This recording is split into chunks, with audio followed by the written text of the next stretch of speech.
It just hit me again a few seconds ago, as it often does. I get to talk college football with you. I am a blessed man. Thank you for being here at the Voice of College Football. And it's day 3 of SEC Media Days in Big D. And as Billy Napier reminded us today, it just means more. When I hear particular coaches touting their conference, and I would expect that most of these coaches, especially if they have logged multiple years, maybe multiple jobs, both as an assistant and a head coach in a particular conference, that they're going to tout that conference and be proud of that conference. I like that. I think that's a good thing. Others don't. Others don't understand conference pride. I do. I believe it's something that is part of college football that should continue to be college football, and it's going to be more and more difficult to maintain an identity for these conferences. However, I also think about the inevitability that just about all these coaches, name me a coach who has not coached in multiple conferences, and then they land in another conference 3 or 4 years later, and rarely are they held accountable to the comments that they made earlier about the previous conference. But maybe Billy Napier will be able to survive and stay in the SEC, but he's got to be number one on the hot seat list across college football, you would think. Maybe we'll take that poll. Actually, we're going to jot that down and we're going to put that on X. Most likely coach to be fired first. I will take your comments on that as well. I have produced a Coach's Hot Seat video each and every offseason for years, and I can't necessarily say how I ranked them this past year. I'd have to go back and look at the video. But Billy Napier, I believe, has to be number one. Not because he's doing such a horrible job, which he's not doing successfully. He's not succeeding at this point, but not necessarily just in the vacuum of him doing a bad job, but of course, because of this schedule. Phil Steele, who we will have on next week, we've got a Tuesday record with Phil Steele next week. Thought it was this week, but it's next week that we've got a record with Phil Steele, so we look forward to that. I was going to ask him, and will ask him, since he's got Florida ranked as the 18th best team in America, the number 18 team in America. That's according to Phil Steele. And I got to think that that's pretty close. That's about where I would have them ranked as well. Maybe not quite to that extent, maybe a little bit lower. I do not have them on my top 25. That actually makes sense, preseason edition. So therefore, I do not have them in the top 25. But most people that put together top 25s put the schedule into the equation and factor in the schedule. I don't believe in that. I believe that you let the schedule play itself out, and then as the teams win and lose, then you rate them accordingly. But that Phil Steele has Florida ranked as the 18th best team in the country, and he believes that they're going to finish 48th in the country. That's the disparity between the schedule and the actual talent on the team. So interesting to note there. I've got a lot to say about SEC Media Days on this day in which Alabama, Florida, Mississippi State, and Alabama, Florida, Mississippi State. Who else was at the podium today? I am blanking. Alabama, Florida, Mississippi State. It's on the title. It's on the title of the video. And if I thought long enough, or I went through every team in the SEC, of course, I would come up with it. But Texas, yes, of course, that would be the one I would forget because they're new to the SEC. So some of the things that came to mind for me, leave your comments and questions there in the chat. We will take them on. Is that Florida is 4th in the SEC in returning production. Billy Napier put out a string of statistics that was mighty impressive. 41,000 snaps, 900 and something starts. He had it all measured out. Now, maybe some independent group does that, or maybe he had his Florida folks do that internally, put that together. But fourth in returning production with 17 starters back for Florida. Graham Mertz showed up at media days, and I feel good about Graham Mertz. I know nothing about Graham Mertz as an individual, whether positive or negative, but I like the story that Graham Mertz brings, and I would like to see Graham Mertz succeed.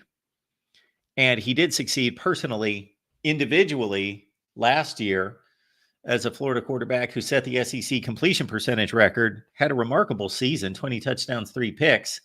And if anything, he's going to be encouraged this year to take more shots downfield. He has the arm to do so, but he worked within the offense. He stayed within the offense.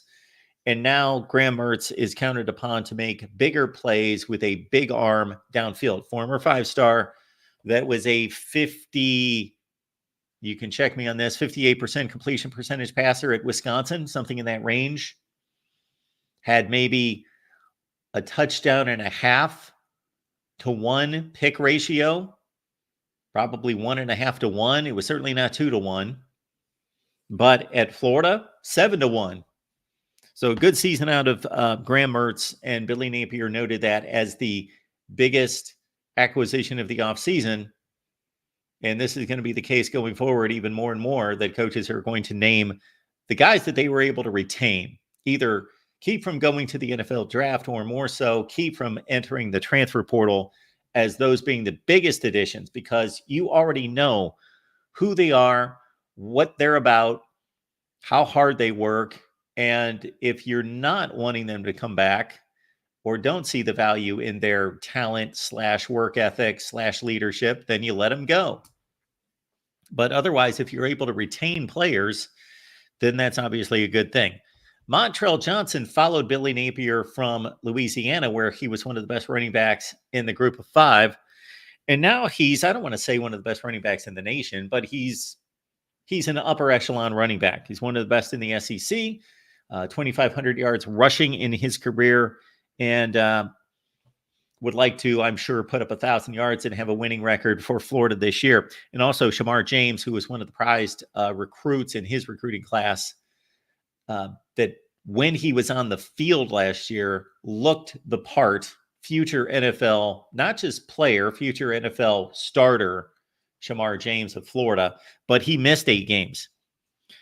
And of course, right out of the gate, I knew it, you knew it, everybody knew it, everybody in Dallas at the SEC Media Days knew it, and of course, the guy asking the question knew it. The first question posed to Billy Napier had to do with the chat. What do you think? The schedule, of course. The schedule is daunting. And I believe that Billy Napier gave a great response.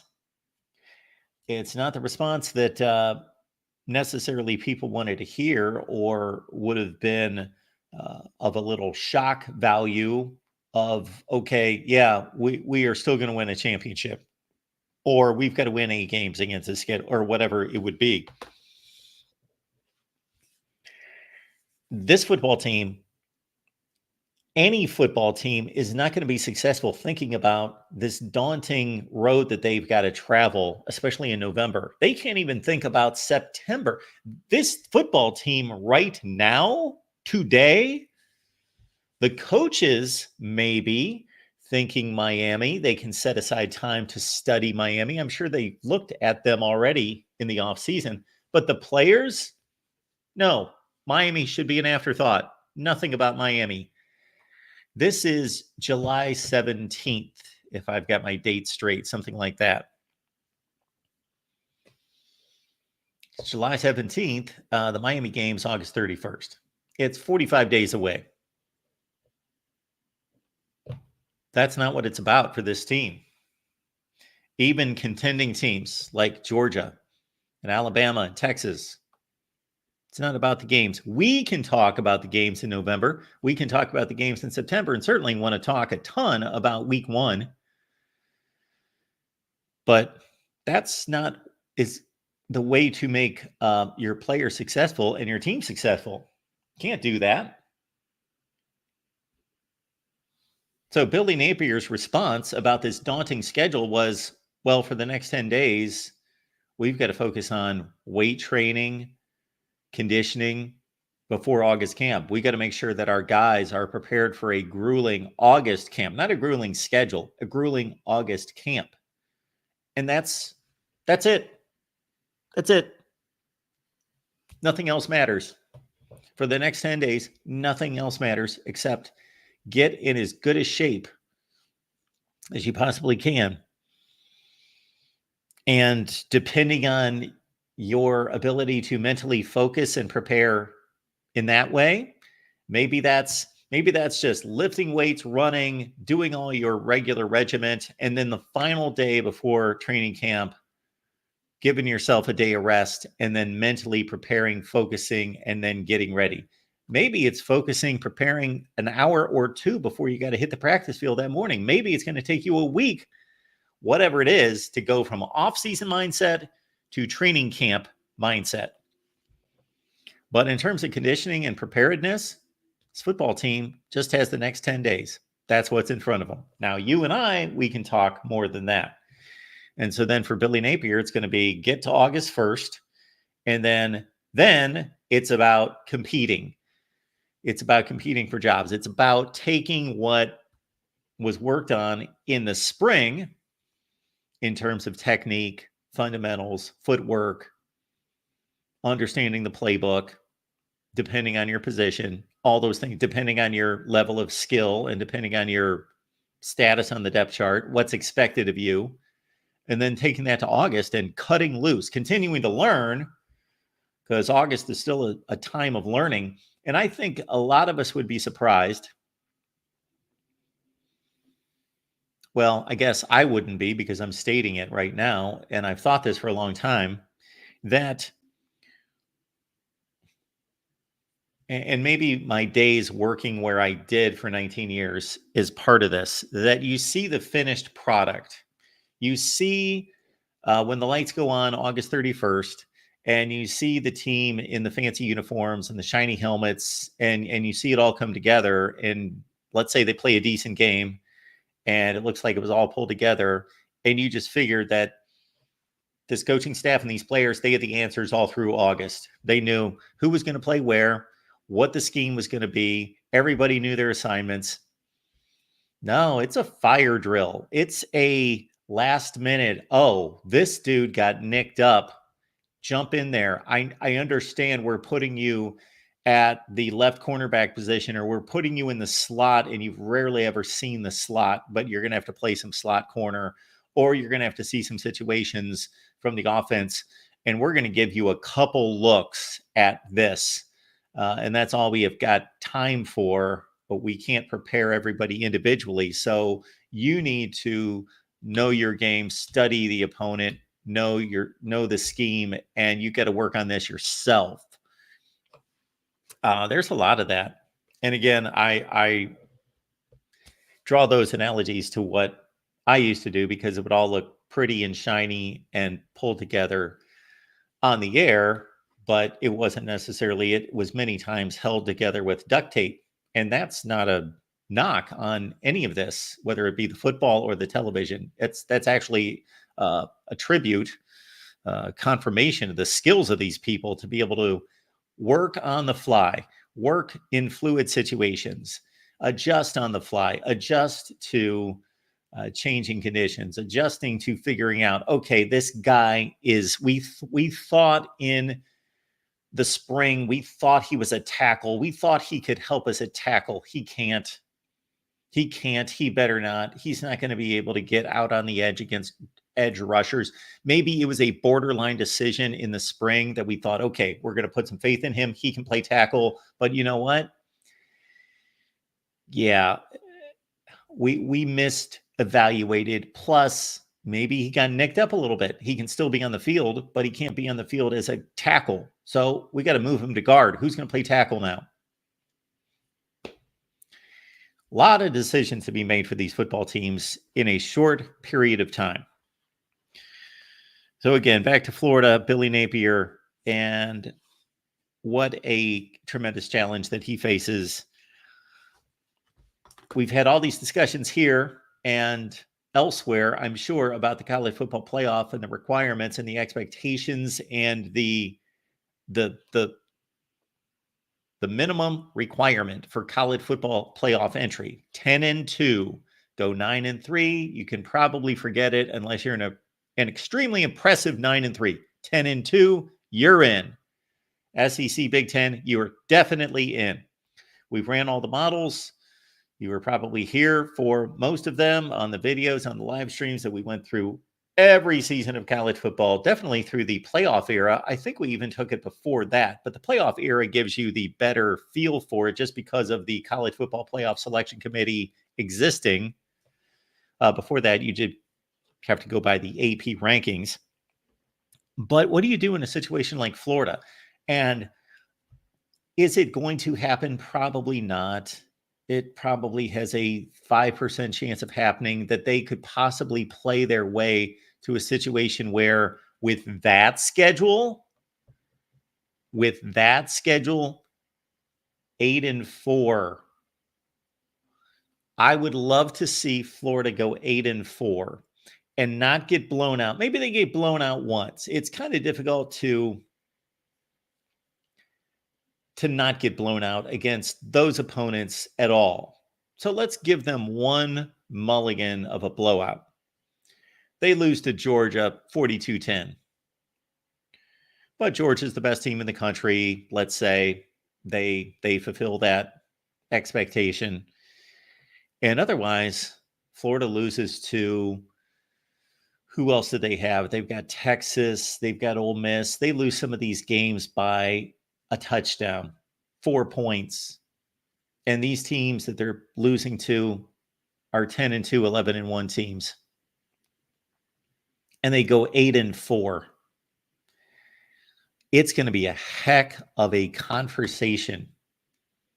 It's going to be phenomenal. I want this to happen. I want an 8-4 Florida team that lost close games against really good competition. I want to see that because I want there to be a debate to say, you know what? Isn't this 8-4 Florida team? Aren't they as good as this 10-2 team over here? Shouldn't they go to the playoff? Fascinating conversation, fascinating debate and comparison there.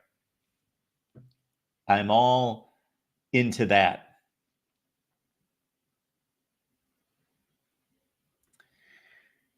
And we do appreciate you here at the Voice of College Football. If you've got a comment or question, please leave it in the chat. We will get to it. Comments and questions there. The super chat's available. We got Stephen M. Smith, Touchdown Alabama, joining us to talk Tide. And of course, you can catch Stephen every Monday, Wednesday, Friday right here on YouTube at 6:30 Central. It's In My Own Words. Stephen, how you doing today? Well, doing good, Mark. I'm right here in Dallas, Texas at the Omni Hotel for the media days. Wednesday was outstanding. We got a chance to hear Coach DeBoer today work in the room, his first time in the SEC doing this, where it definitely means more. And, of course, Malachi Moore, Jalen Milroe, and Tyler Booker accompanying him to Dallas. Actually, Stephen, we're going to start out the conversation by asking you somebody not on the Alabama football team, but he's a young, aspiring broadcaster by the name of Nick Saban. Oh, man, he was there too, and he's been hogging up all the spotlight this week, making his takes, being hilariously initially turned away from media days because he did not have on his credentials. So now he gets the full taste of what it means to be a media now. But he was let back in when he had his credential on, and he's been having fun with this, Mark, a part of that whole ESPN deal that he's got now, along with being an advisor to the Alabama football program. So Nick Saban, the analyst, had some good takes this week. So I just took in Kalen DeBoer about an hour ago, and I wasn't really shocked and awe by anything in particular that he stated, but I'll tell you this, Stephen. My overall impression was he seemed a lot of first year head coaches in the SEC, first time in the SEC. You can tell a bit nervousness, a bit uptight, a bit wowed by the big stage from a media standpoint. But Kalen DeBoer seems right at home, completely relaxed and at ease. I mean, Mark, he does. The only thing he said that's different between South Dakota and Tuscaloosa is the heat.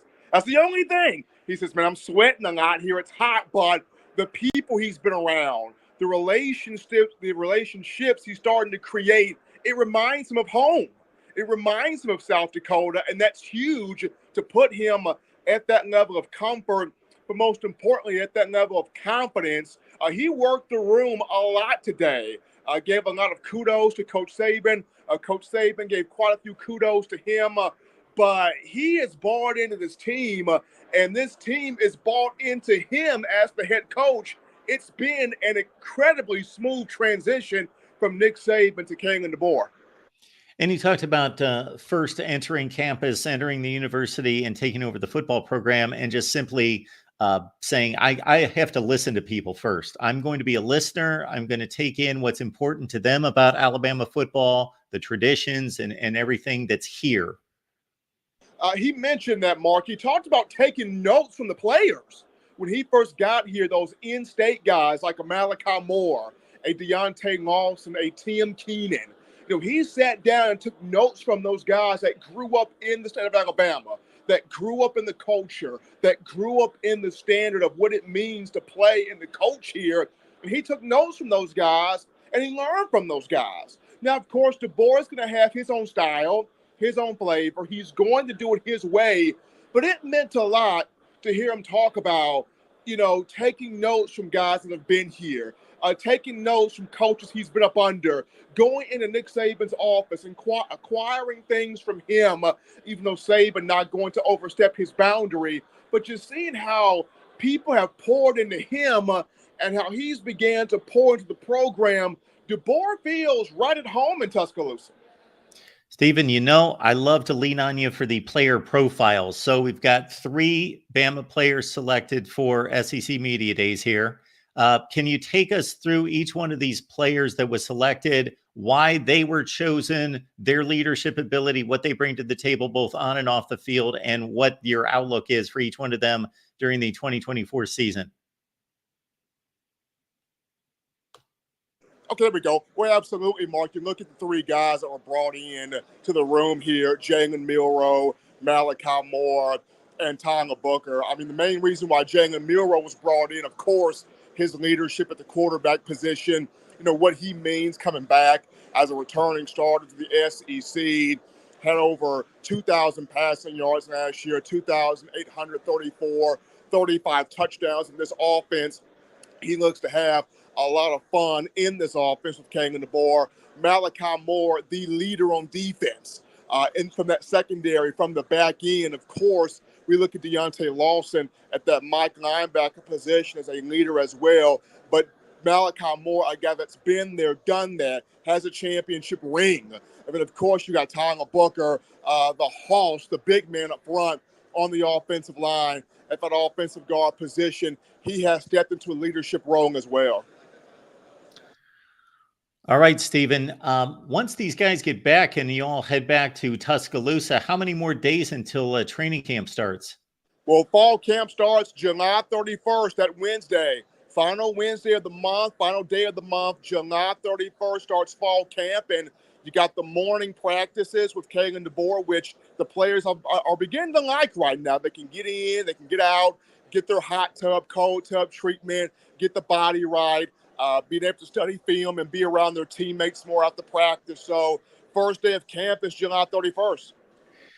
As you well know, you've been out to Tide practice hundreds of times throughout your career and are very familiar with this football team. And I know that you got a strategy on how to cover this team. So when you are out there for the first time, there's so much to take in. Where are your eyes going to go first? First of all, Mark, you know me, that offensive line. That's where my eyes are going first at offensive line. After giving up 44 sacks last year, how do they get better? Under Chris Kaplovich is going to be a big thing there. My eyes will be on the offensive line. Number two, the defensive secondary. You got a lot of youth back there, especially you got two corners you got to replace, and Kool-Aid McKinstry and Terrion Arnold, who are now in the NFL. It's great to have Malachi Moore back at safety. You got Keon Saab, the transfer from Michigan. But how does this young secondary stack up? Jalen Milroe, he was very impressive. I caught his session, and boy, he was focused and delivered some very thoughtful answers and just seemed like a professional. I mean, came in ready to go. Came in with the mindset of, he wants to win a championship. He wants to be at his very best, but he wants to lead this team to a championship, and came in with the mindset and also a swagger. I mean, all these guys have the swagger going. Big chains, nice suits, watches, cowboy hats, everything definitely bigger in Texas. So not just the mindset of the athlete on the field, but these guys came in with the mindset to dress well. We got Stephen M. Smith of Touchdown Alabama here breaking down the Tide for us from SEC Media Days in Dallas. Any thoughts about the location there and how things have worked out this time around with the SEC invading Big D? I thought it went well. I mean, the food was on point. The food was on point. Got to give them that. They did a great job with that. But the location was fantastic. Everybody was able to fit in here on Radio Row, and all throughout the media pundits were able to find their spot pretty handily there. Registration was good. So having it in Dallas was a good spot this year. Very good spot this year. Now, next year, it returns to Atlanta, but Big D was good. One other thing before we let you go, a big emphasis on a lot of former coaches. Of course, Nick Saban was talked about a ton for good reason, but unfortunately, of course, Monty Kiffin passed away here in the last week, so much given to him. Also, Mike Leach, even though it's been a season removed, that he was brought up. Eli Drinkwitz in particular talking about how he should be in the Hall of Fame.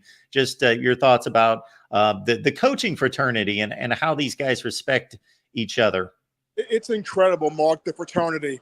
It's so incredible when you talk about it. I mean, Mike Leach, the legend that he was, it still stings how he's no longer with us and what he gave us, not just on the field, but the gyms and just the stuff that you just don't expect a lot of people to say.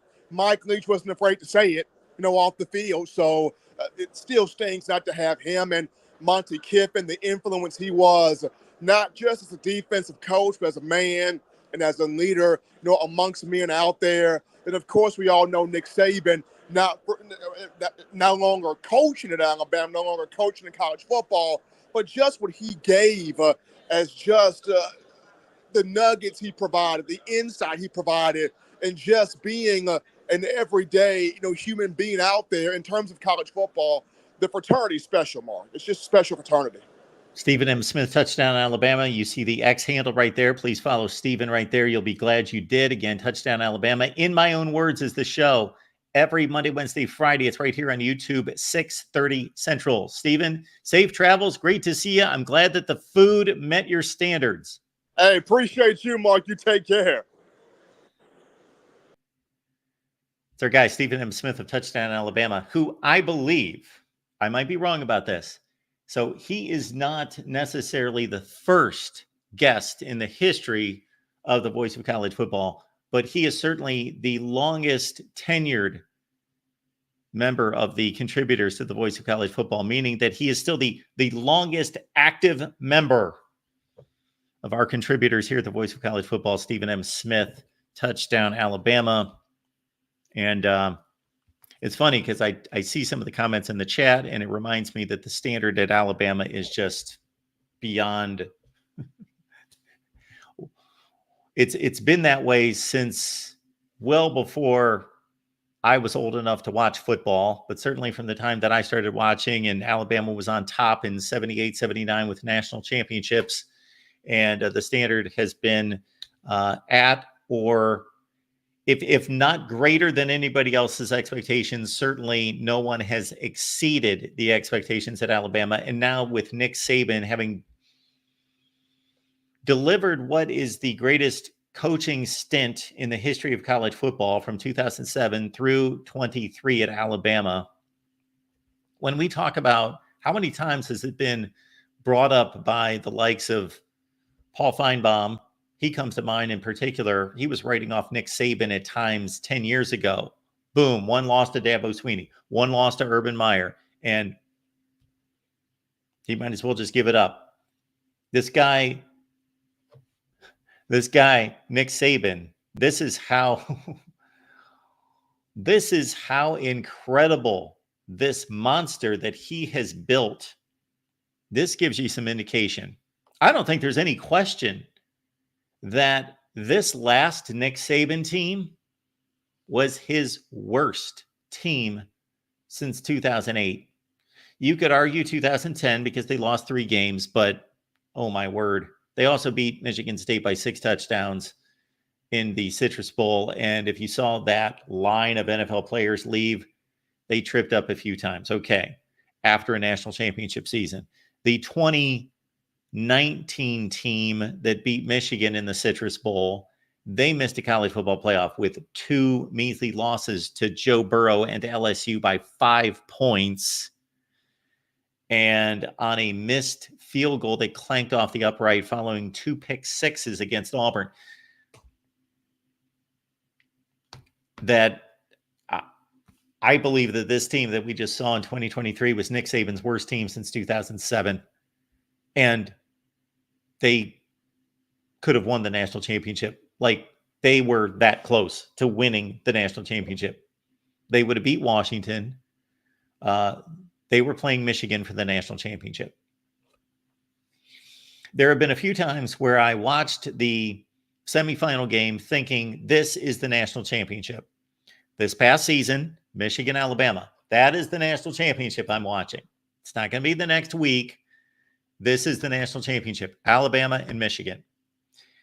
22-21. Well, Ohio State and Georgia. That was a national championship game as well. That was another national championship game played in the semifinal. And then other than that, you'd have to go back to 2014 when I watched Ohio State and Alabama in the very first college football playoff. I knew watching the game, forget Oregon, forget Florida State, I'm watching the national championship game. Now, certainly if Alabama had won the game, I would have thought for sure, yeah, they're going to win the national championship. Still had some doubts and concerns, questions about Ohio State. But once they beat Alabama, yeah, this team's winning the national championship.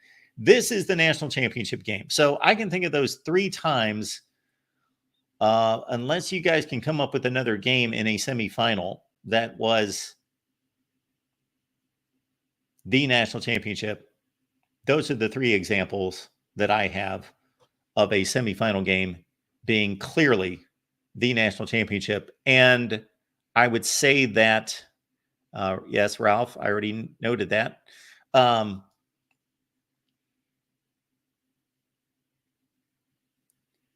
That I thought that for the Alabama-Michigan game, I thought that for the Alabama-Ohio State game in 2014. I didn't necessarily think that in 2022 until we watched the games. Once I saw Ohio State compete against Georgia, then I thought, okay, and Michigan had already lost. I didn't go into that thinking this is the national championship game because I thought that Michigan was probably going to play Georgia. All right, folks, SEC Football Media Days in Dallas. We are going to have a crowded lineup. We should tomorrow with Kentucky, Texas A&M, and wow, who else is at the podium? I just know that we've got a lineup of guests tomorrow. So we'll have Kevin McGuffey from Last Word on College Football for Kentucky.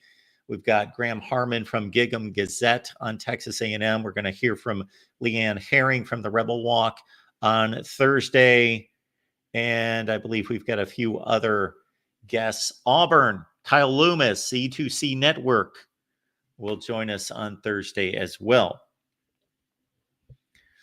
I believe Matthew Miller is going to stop by, our Texas host at the Voice of College Football. Check out Matthew and his Monday show. It's every Monday at 7 p.m. Eastern Time, the Texas channel. and Matthew is going to talk some Texas football. I did not hear from Steve Sarkisian. Did not find that online. And I got to say, for the first time ever, I did not have direct access to SEC Media Days. I moved here about 3 months ago, and I have just not taken the time to sit down and look at my TV options. YouTube TV, Hulu, cable, et cetera, et cetera. Haven't done it yet because I haven't missed it. But that's going to have to be a decision I make. And I expected that I would do that before Media Days. But once Media Day started on Monday, I kind of thought, you know what? I can watch all this online. And we will make our television decision later. I brought up Monty Kiffin, of course, the great Tampa Bay Bucks defensive coordinator who had many jobs across the NFL and college football. But I think of him forming those great Tampa Bay defenses under Tony Dungy and then John Gruden in the early 2000s that won Tampa Bay its only Super Bowl championship. So Monty Kiffin, of course, the father of Lane Kiffin, passing away last week. And so there's been a lot of discussion about what a great man, what a great coach. And it was apropos that at the Tampa Bay Rays game the other day, they paid honor to Monty Kiffin. And lo and behold, there was a shutout pitched at the Tampa Bay Rays game. That's exactly how he would have liked it. I guess he was a big Tampa Bay Rays baseball fan. Staying on the coaching note,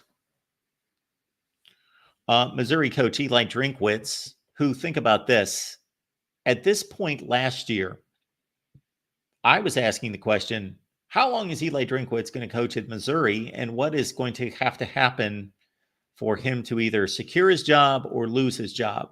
Because at that point, think about this, Eli Drinkwitz had a worse record than Barry Odom and was allowed to stick around longer than Barry Odom. But he obviously impressed the administration in a number of ways. Recruiting would be one. Missouri is recruiting better than it has in its history. And what an array of talented players are coming back for Mizzou on the offensive side of the ball. Of course, they they will miss the leading rusher in the SEC, Cody Schrader. But what I picked up with Eli Drinkwitz in particular had to do with staying on this former coach's, legendary coach's note, is that he went to the mat in defense of Mike Leach's Hall of Fame credentials. And he was very specific in calling out the chairman of the Hall of Fame voting committee. That's what I will say it is. I don't remember the exact name of the committee, but it's basically the Hall of Fame voting committee. The chairman, Eli Drinkwitz, called him out a few times, not in a harsh way, not a negative way, but basically in a challenging way to confront him and say, do the right thing. You can make exceptions. You can change guidelines. I would like to see the guidelines changed, or I would like to see the rules. Let's put it more accurately. So I don't necessarily want to get to a place where we've got one guy who makes exceptions to rules and that he has that kind of power. I don't believe in that. What I believe in is when it comes to Hall of Fame rules, they should not be rules. They should be guidelines. They should guide us. In reviewing a coach for Hall of Fame credentials, 60%. Got to win 60%.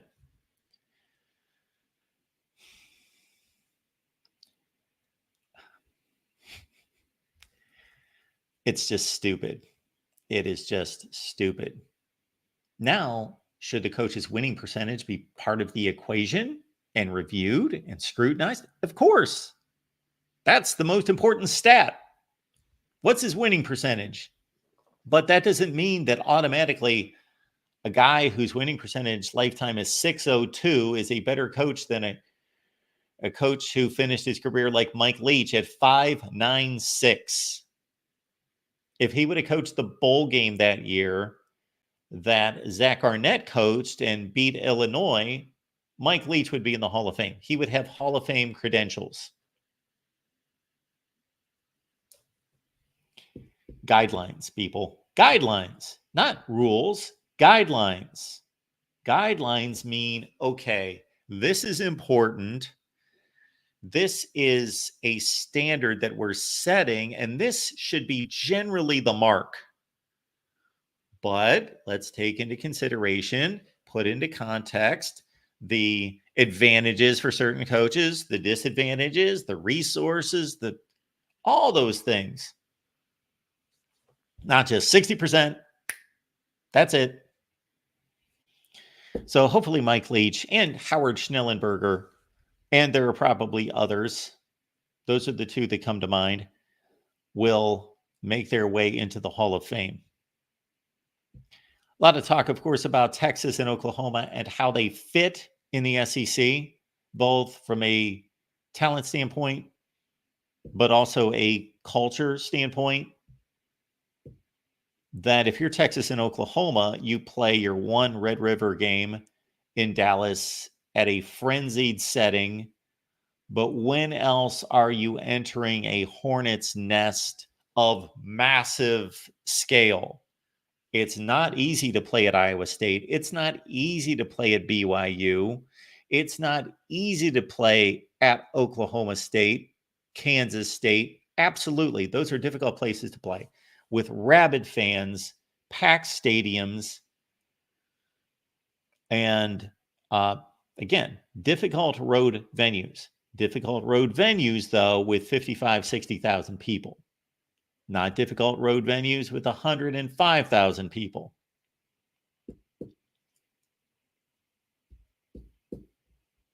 Other than that, I can't really make any other comparisons between SEC venues and the Big 12. I have not been anywhere in the Big 12. All of my stadium trips in college football have been in the SEC. Jeff Lebby, new Mississippi State head coach. Speaking of the coaching fraternity, he talked about his relationship with Josh Heupel and how he would not be a head coach right now if it weren't for Josh Heupel. And Jeff Lebby is, of course, taking over a challenging situation at Mississippi State in a new league with new opponents. And Mississippi State plays Oklahoma this year, I believe, or is it Texas? They play one of them. Jeff Lebby didn't say anything too radically different than what you would expect, except he did highlight Blake Shapen, his quarterback of choice, coming in from Baylor. Blake Shapen, of course, led his team to the Big 12 championship at Baylor in 2021. And Lebby was more specific about his experience and also his guts. He is a tough quarterback and does lay it on the line. He's a baller. He's a gamer type. He's a scrappy kind of quarterback. And Jeff Lebby, of course, being an offensive coordinator and being one of the best in the business, both at UCF and Ole Miss and Oklahoma, said it flat out that you've got to build around the quarterback and that the quarterback is the most important aspect of the team. He has to be the building block, the core, the center of what you do. That's according to Jeff Lebby. And he believes he's got a good one in Blake Shapen. Does he have a good one? Yeah, he's got a good one. Does he have an elite one? No. As I mentioned to Stephen M. Smith when we had him on there, I was taken with Kalen DeBoer's comfort level, and I was taken with Jalen Milroe's polish. Very confident. Seemed confident, not in a overt, over-the-top way, not arrogant, just confident, sure of himself, seemed prepared. So those would be my thoughts on SEC Media Days. The Amazon links in the description section of all the videos and the live streams here at the Voice of College Football. Again, the Amazon link.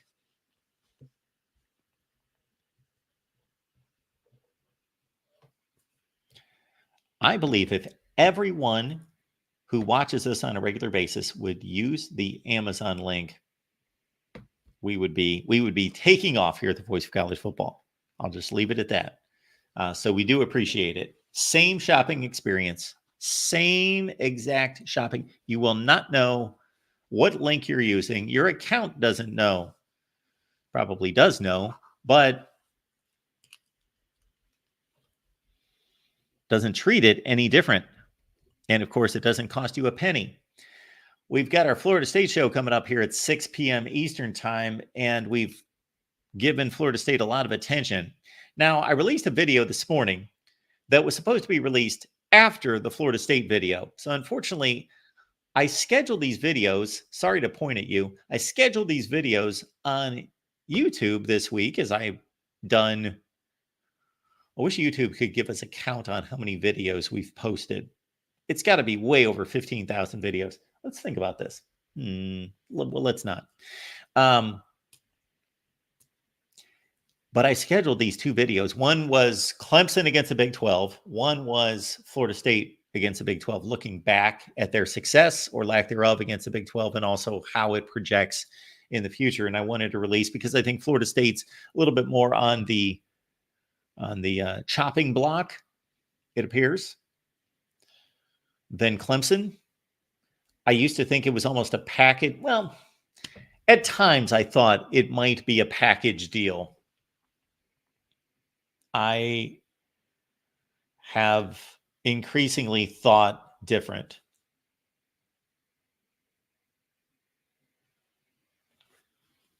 And so check out the video on Clemson. We posted that first. Again, YouTube would not let me change once I scheduled, you can usually go in and change the schedule if you need to, but it would not let me change the schedule. So we released the Clemson video this morning, and Florida State's coming out on Thursday. And we got our Florida State show coming up at 6 p.m. Eastern time. You will not want to miss that. That's over on the Florida State channel. And I'm sure this is going to come up because what else is going on? Got to talk about Florida State to the Big 12. Check out our new official X account. Guys like TJ Ronan and Justin Adams and our guy Jackson Johnson, they have done a lot of work on this new page. The graphics, courtesy our guy Justin Adams, done a tremendous job with that. So if you're on Twitter, please give us a follow. You'll be glad that you did. Tons of information there, engagement, community, debate, discussion, all the stuff that we do, analysis there on our Twitter page. I will make the full transition to calling it X at some point. Our X page.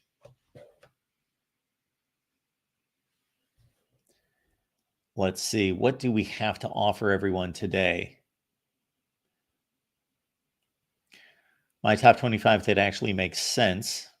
Check out the video. Oh, there we are as we speak with 67 people watching us on X right now. 67, yes, 67 watching on X currently. Then we've got our countdown to college football, 38 days.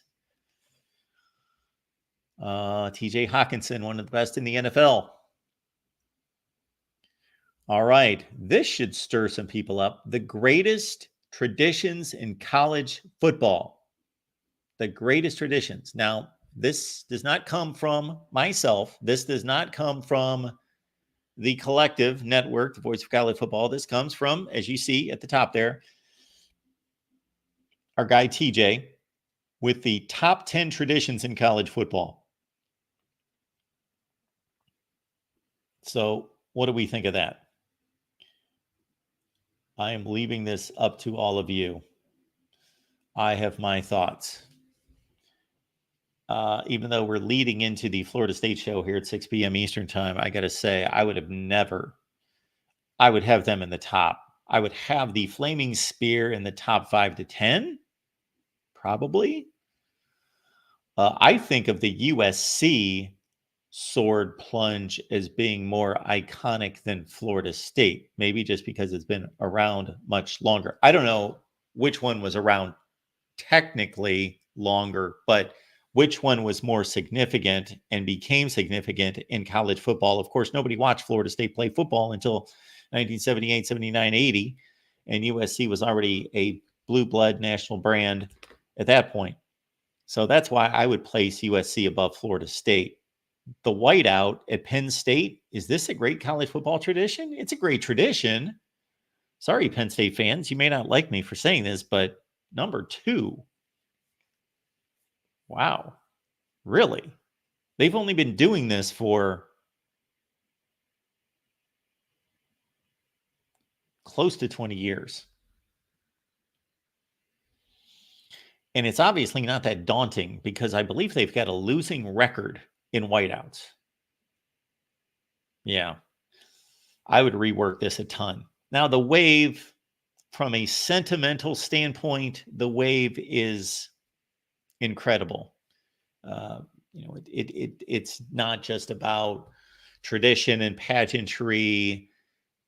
It's about the unfortunate children. And so, wow, that's difficult. It's almost like when we talk college football rivalries, I put Army and Navy in a different category. It's different, special. It's, in a sense, number one, but because there are better players on all these other rivalries, I put Army and Navy in its own category. And then I start with the rivalries of all the other schools. And I'll do the same thing here to a certain extent. It's not some made up, gimmicky, just this is our mascot. And therefore, because the mascot is this, he's going to do this. And it's cool and everybody likes it. Yeah, we're hopefully showing some type of support or inspiration to children who are, in fact, inspiring us with their bravery and their courage to fight the physical battles that they are.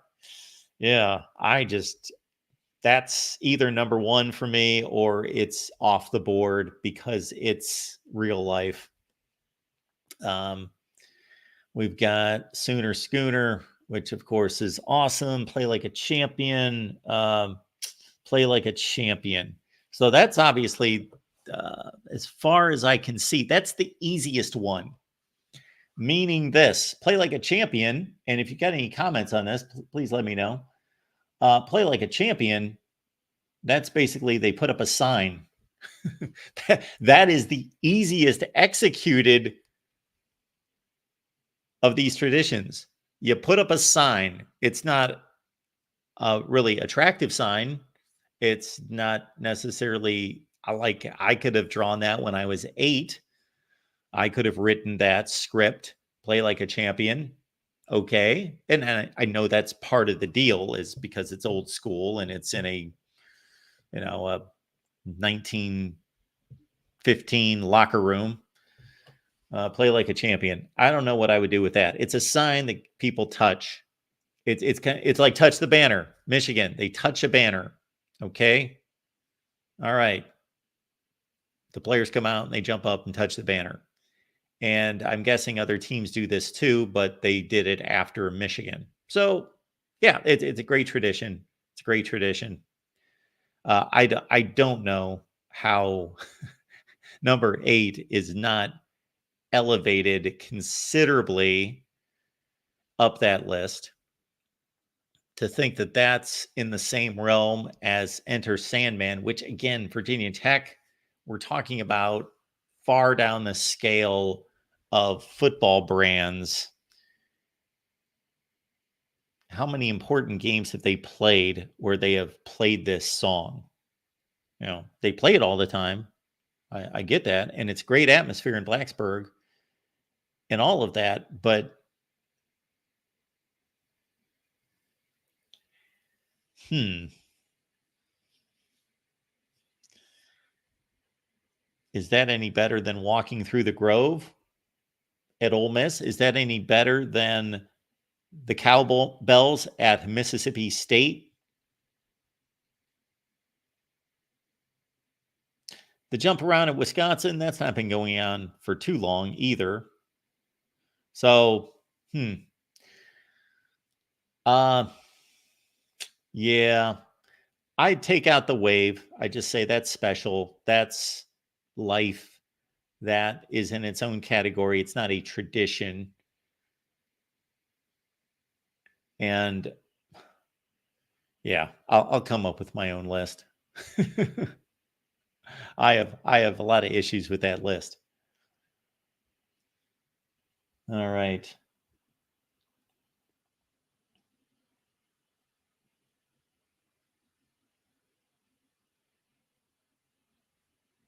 You know what? Let's look at this again, because the truth is I'm never going to make this list. So I might as well do it right now. Every time I say, yeah, I'll get to that and I'll do a video and I'll do this later. Nah, it's never going to enter my mind again. I would put, and yes, am I being a homer? Somewhat. Is it justified? Yes, it's absolutely justified. I'm trying to think what other Alabama, Texas.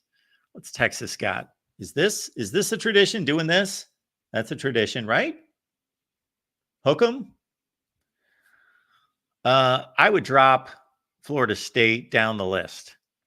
I would drop Penn State completely out of the list. Gone. I don't. People wear white to the games and they lose. Yeah, and they've done it for 20 years. This is not like they started this in 1914. So get rid of that. The wave is too important. I would put, I'm going to go dotting the I's, number 1, the sword plunges, number 2, touch the banner is 3.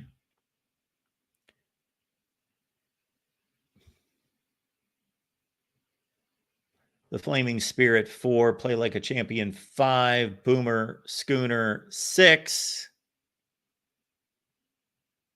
And then I believe I've got to fill out the rest of Keep Jump Around in the top 10. And then I've got 2 others. No, that's 7. I need 3 more. I'm throwing the Grove Walk and the Cowbell, and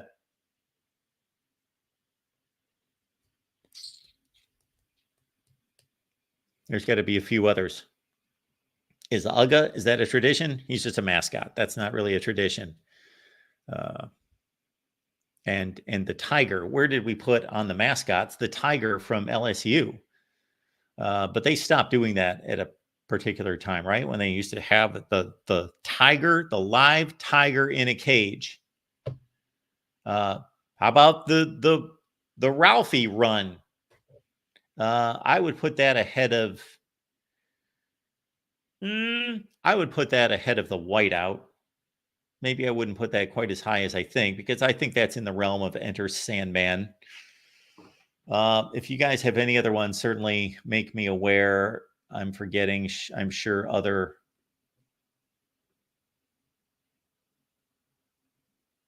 traditions in college football, but it's an interesting list.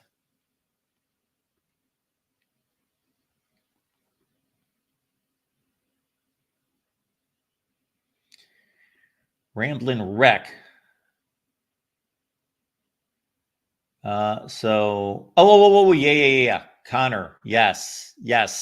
So when I saw this earlier today, that's the first thing I thought of. That's got to be on the list. The Eagles soaring into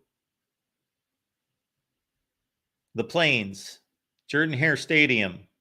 Yes. The eagle descending. Yes. The eagle's been trained. Like, this is a difficult thing to do. It's not now. They've got it down. They've got the eagle trained. They do it.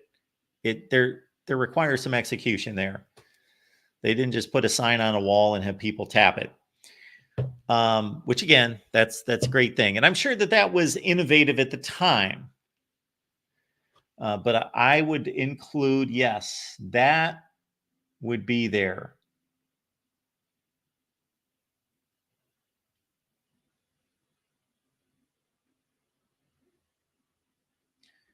Oh, Lord, Troy, you and I, buddy, this is ridiculous. Troy, I used to really like the tribute Illinois would do in honor of Chief Illinois. Is that correct? I believe that's how that's pronounced. I haven't heard that in such a long time, but they had to cancel that because someone didn't like honoring the past. Morons is what they are. They are idiots. So, again, our traditions get ruined because we've got idiots involved. So, Troy, I'm with you. Yes, that's a good thing. Ferris, Alabama Dixieland Delight. I don't know exactly what that is. Is that their little, not the cheerleaders, but the girls that have the shiny uniforms on? That them? I believe it is. I've been to more Alabama football games than almost anybody. Any games that I've been to. And I guess that's what you're going with there. I would certainly be in favor of that nomination there, Ferris.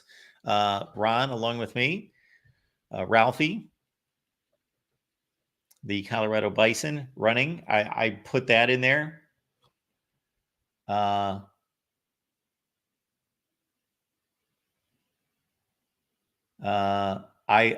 I guarantee that anyone who is criticizing the dotting of the I is a Michigan fan.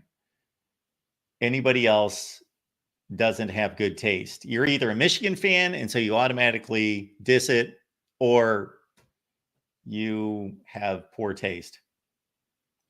Yes, the tarps at UCLA. They're working that into a tradition. It's becoming a tradition.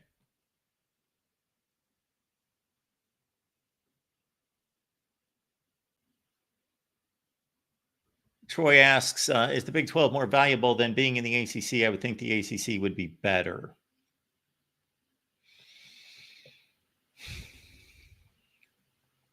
Wow, that's a great question. That is a great question. Maybe that's a video. I got to size up the ACC as it is. Nobody leaves the ACC. Nobody leaves the Big 12.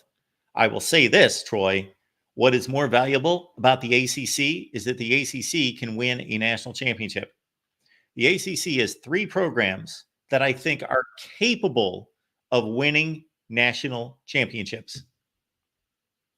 Florida State can win a national championship. Clemson obviously can win a national championship. And I believe that even Miami could win.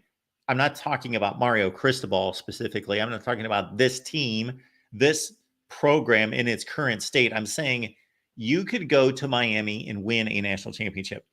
I do not see any national championship contenders in the Big 12. So that's a big check mark on the ACC side.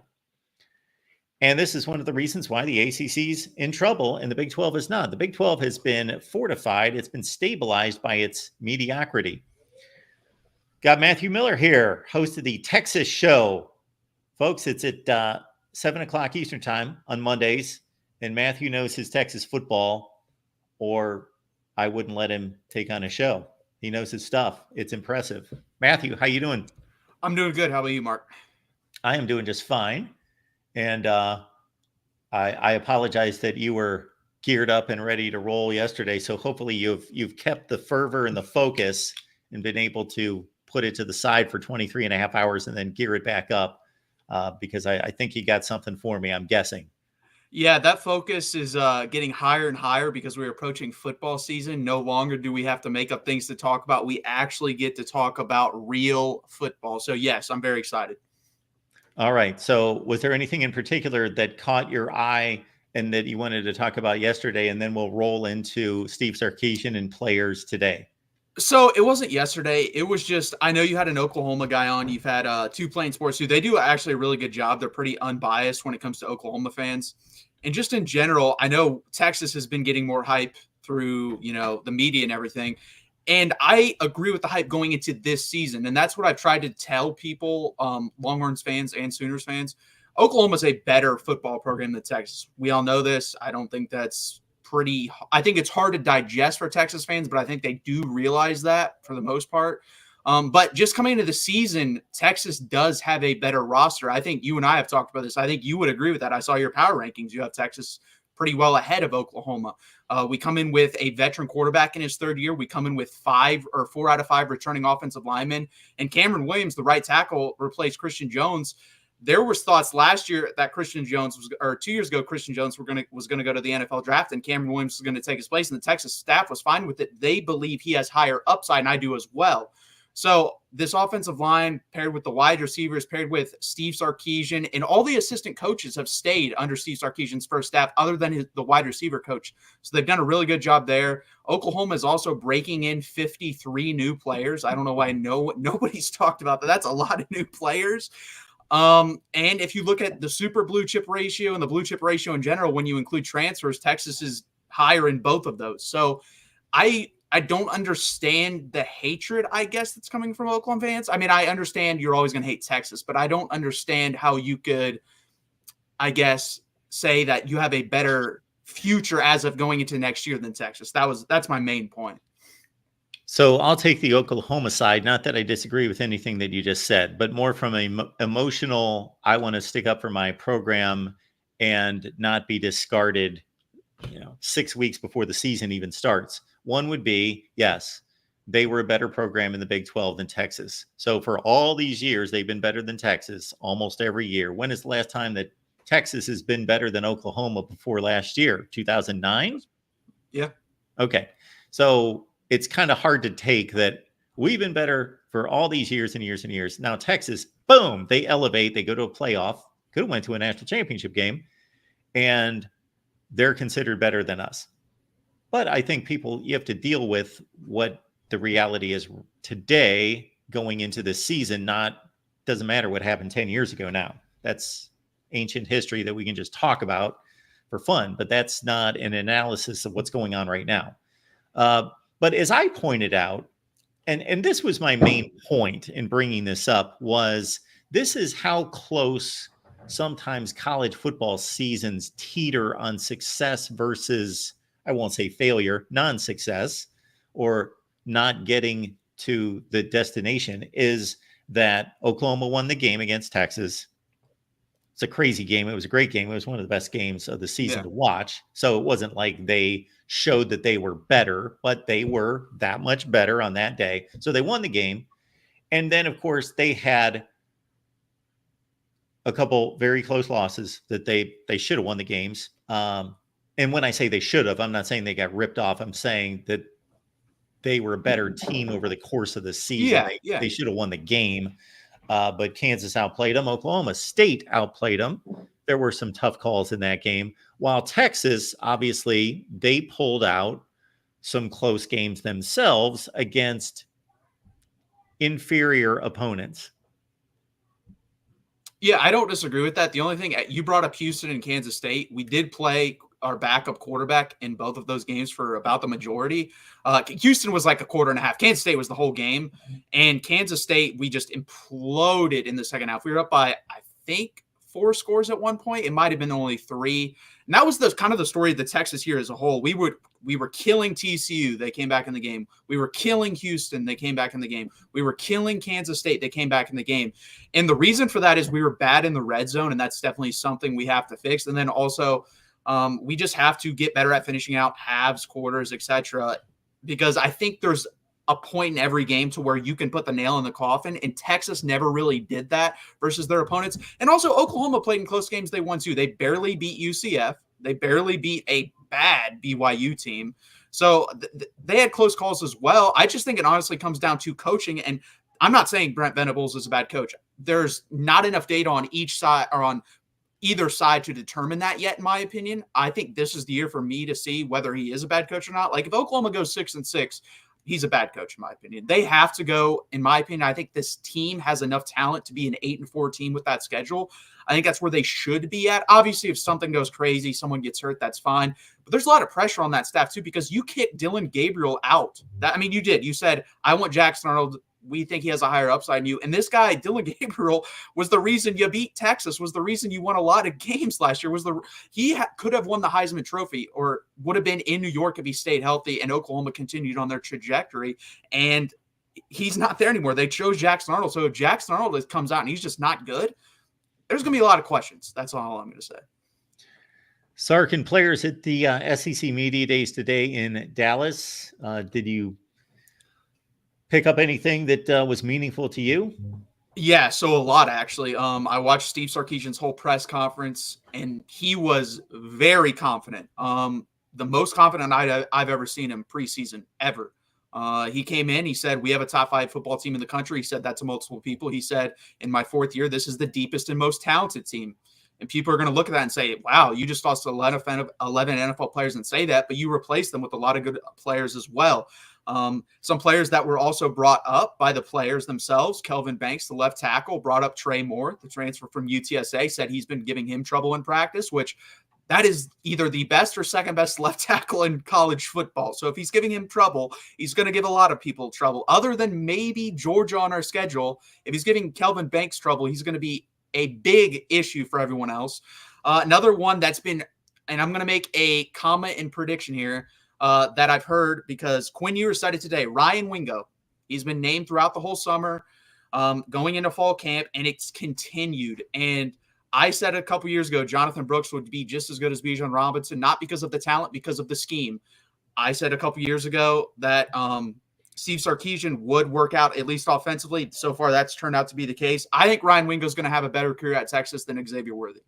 I haven't even seen him play it down, but the way he's talked about, this reminds me of exactly Xavier Worthy. When Xavier Worthy got to Texas, the first thing out of every person's mouth on the offensive side of the ball was Xavier Worthy. That's all they talked about. That's all they said. They said, watch what he's going to do. I think he had like 900 yards receiving his first year at Texas. And I'm only saying he's going to have a better career because of the same situation as Jonathan Brooks. He's stepping into a better program and better situation than Xavier Worthy did. When Xavier Worthy stepped onto the football field at Texas, he was the number 1 guy on offense immediately. Ryan Wingo's not going to have to be that. And I think Ryan Wingo's going to end up being the most talented guy probably since Roy Williams here at Texas. And I know that's a lot of pressure, but that's what I believe. He's a 5-star for a reason. I think he's going to have a great year. I think you're going to see him eased into the offense throughout the year. And I think sometime around Oklahoma, you're going to see him probably become a starter at the wide receiver position, because that kind of talent cannot be put off the field. All right. Who were the players that showed up? I saw Kelvin Banks, but I didn't take note of anybody else. Yeah, so they had Jahdae Barron there, which makes sense. He's the veteran on the defensive side of the ball. They had Quinn Ewers as well. He got obviously mobbed in a lot of questions there because he's one of the faces probably this year in college football. And that's another thing too. Quinn Ewers, when he stepped on campus, and Sarkis talked about this, you can just notice it from interviews, a lot more confident. He's a lot more confident in himself. He's a lot more confident in his ability. And I think that's translating, obviously, to the football field. And I expect a really big year from him. I said if this Texas team wants to win a national championship, or at least compete in a national championship, 2020 would be the blueprint for me for this team, Alabama-wise. For this 2025 Texas team, I think Quinn Ewers is going to have a Mac Jones-type season. And the confidence matters a lot, because I'm trying to think of any successful quarterback at the college or professional level, and they have confidence that borders on arrogance at most times. I would say the only guy that I can think of is Eli Manning. No offense. He kind of always seemed lost on the sideline to me, but maybe he is confident. I just don't see it. But everyone else has confidence. I mean, the one guy that stands out played on that Oklahoma team, Baker Mayfield. That guy was cocky as all could be. Quinn's not going to be that, but there's this quiet confidence, quiet swagger that he has, and I think you're going to see that on the football field this year with Quinn Ewers. Got Matthew Miller here, and the Texas show is every Monday at 7 p.m. Eastern time. It's on the Texas channel, so please check it out. It's a good time talking Texas football. If you love Texas, of course, you got to be there. If you hate Texas, you got to be there as well. The Michigan game is week 2, and I know that we also have a live stream that you guys have to check out where Matthew diced it up with the Michigan guys over on the Michigan channel, so check that out. I'm sure that was a whole lot of fun. I'll ask it this way. Can Michigan get away with a 18 pass attempt game and just slam it between the tackles? Oh, that's a good question, because that's another thing that was brought up today. And this is without anyone asking about these certain players. Sark was asked about the defensive line, and he went to two guys that transferred in, Jermaine Lole from Louisville and Arizona State, and then Bill Norton. Those are two guys that came to mind, and they're going to be very key factors in that game. Jermaine Lole has the talent and upside. His issue was health. He was injured at Louisville. But if you go look at his 2019 season with Arizona State, I don't think he's going to be able to replicate that at Texas. But if he's 80% of that player, you're getting a probably 5th round, 4th round draft pick, NFL draft type guy. Plus Alfred Collins hopefully makes that next leap. He's going to be an NFL guy, but can he be a 1st round, 2nd round pick like the guys that came before him in Tavondre Sweat and Byron Murphy? I don't think Michigan can do that, because there was always respect for J.J. McCarthy. No matter, I'm not a J.J. McCarthy guy, but I knew the guy was going to be a 1st or 2nd round NFL pick. Alec Gorgie's just not that. Like, he's shown me absolutely nothing that's going to say that. Until he shows me that, I think Texas is going to load the box, one high safety most of the time early on, and say, try to run. And if they can't run, they're going to be in trouble, because I said in that preview, I think Texas wants to make Alec Gorgie throw the ball. My number was 24 times or more. If Alec Gorgie throws the ball 24 times or more, which is about 6 a quarter, I think Texas wins the game. If it's under that, then I think Michigan wins the game. And people keep pointing to the Penn State game, but the Penn State offense last year is nowhere near what this offense for Texas is going to be. Drew Aller versus Ohio State, Michigan was terrible. Like, could not complete a pass over 10 yards. I don't think Quinn Ewers is going to have that issue. They have way more weapons in the backfield. Not way more in the backfield, but more in the backfield, in my opinion, and definitely more on the outside than what Penn State had. So if you want to replicate that game plan, sure, but you're going to have to score more points than they did in that game. What did they score, 17, Mark, or something like that, 13? They threw up a late touchdown. It was 24-15. Yeah. Yeah, Texas is going to score more than 15 points in this game. So it's hard for me to believe that Michigan can do that. Honestly, what they're going to have to do is hopefully he can complete a couple deep passes like Jalen Milroe throughout what Alabama did last year. Even Jalen Milroe didn't do that versus Texas. He completed one deep ball the whole night. And if one deep ball is not winning you this game, I think Alec Gorgie is probably going to have to complete 2 to 3 to even win this game. So I don't think they can, but that defense is special for Michigan. I said in that preview, I think Michigan has the best defense in the country. So it's going to be hard. I'm not saying it's not going to be. I think Michigan's a 9-3 type football team. And if we had just a legit top 12 team playoff, I think they'd probably be in that. So it's going to be difficult. It's going to be a fun game. It's one of the most excited games of the season for Texas. And this is probably the most excited I've been for a season in general for Texas. Like Sark talked about today, we get to renew the rivalry with Arkansas again. We get to go hopefully correct that mess that happened in his first year. We play Texas A&M. Apparently, Sark talked about this. He would eavesdrop on conversation in the locker room. There are Texas players talking about that game. And I guarantee there's players from A&M talking about that game because, like he said, these guys went on visits together. These guys were choosing at the same time where to go together, and they're going to finally get to play each other. I think that game is going to be crazy on top of what happened with the baseball teams this year. I would not be surprised if a couple fire alarms are pulled in the Texas Longhorns Hotel if they decide to stay close to College Station. I'm hoping they stay outside of it, but we will see.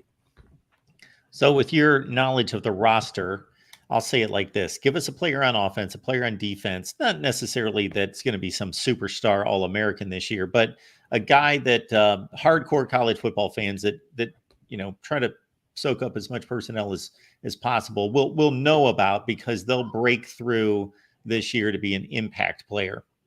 Okay, so on defense, I'm going to go with Jalen Gilbo. This is a guy when Sark got there really liked. He's a big nickelback, and I think they're going to try to work him in with Jahdae Barron because Jahdae Barron is the nickelback. But I think, again, a big word that Steve Sarkisian is using this offseason is versatility. So I think he's going to play a lot of these guys in weird positions, and I think you're going to see Jalen Gilbo at the nickelback in a lot of these spots. I think you might see him at cornerback too. We'll have to see. I don't think you'll see him at safety. There's a possibility there, though, as well. This guy's really talented. He's a big guy, 6'1", I believe between 185, 200 pounds.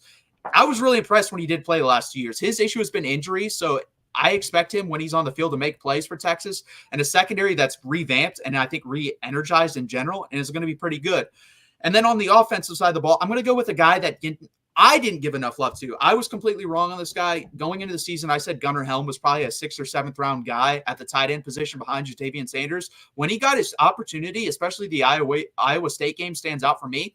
He was really good. So I expect Gunnar Helm, and people are pointing to Amari Niblack. Amari Niblack's probably not going to be the starter. Gunnar Helm's going to be the starter at tight end for Texas. I expect him to have a really good year and probably be like a 3rd or 4th round pick when he decides to come out in the NFL draft. So those are 2 names to keep an eye on. There's plenty of other names I could go with. I already named Brian Wingo, but those are the 2 I'll go with that I think will jump onto the scene for Texas this year and introduce them to the world of college football.